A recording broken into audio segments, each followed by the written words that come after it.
You're the chair, Joe. Helen, I can't believe that 30 years ago you were actually involved in this, but you were, weren't you? Well, it was actually 20 years ago. I know, I don't look old enough, I know, but yes, 20 years ago I started as a young volunteer.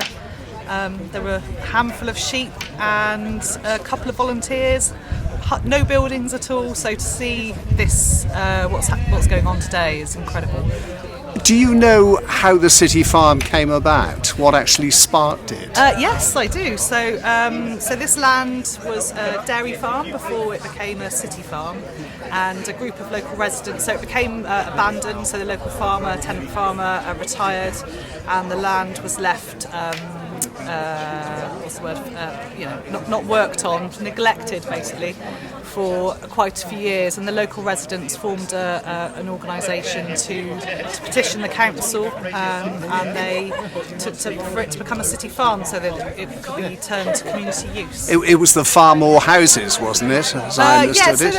there was a housing application put in, but that got turned down. So yeah, it was saved by the local community. Well, look around you and you can see how successful it's been. Yes. Joe, I'm told that today the High Sheriff chose this place for his garden party to showcase the farm as a shining example of community cooperation. What does he mean by that?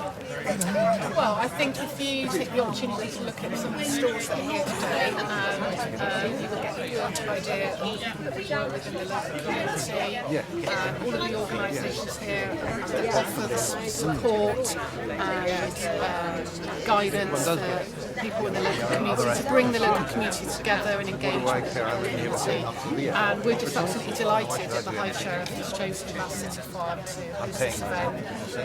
The staff team and the volunteers have worked really, really hard pulling this together. It's no mean feat doing this, Yeah, but it's been amazing. Yeah. It just looks incredible. Yeah. I'm so proud of being part of our city farm. I was saying this morning, because I go out and do an early morning vlog, that the great thing about lockdown is it reintroduced a lot of people to the natural world, because all they could do was go for a walk.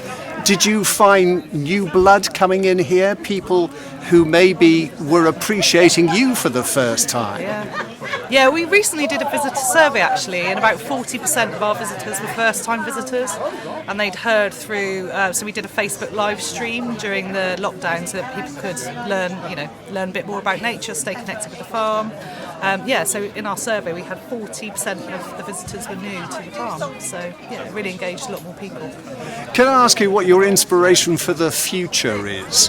Where would you like this place to be in 10 years' time? Well, I guess the first thing is that starting next week we're going to be breaking ground for our new cafe development, which is our biggest project we've ever had. Yeah. And we're really excited about that. We have lots of support in terms of the grants and funding we've received, and it will just make such a big difference. Yeah. And also to the community. Yeah.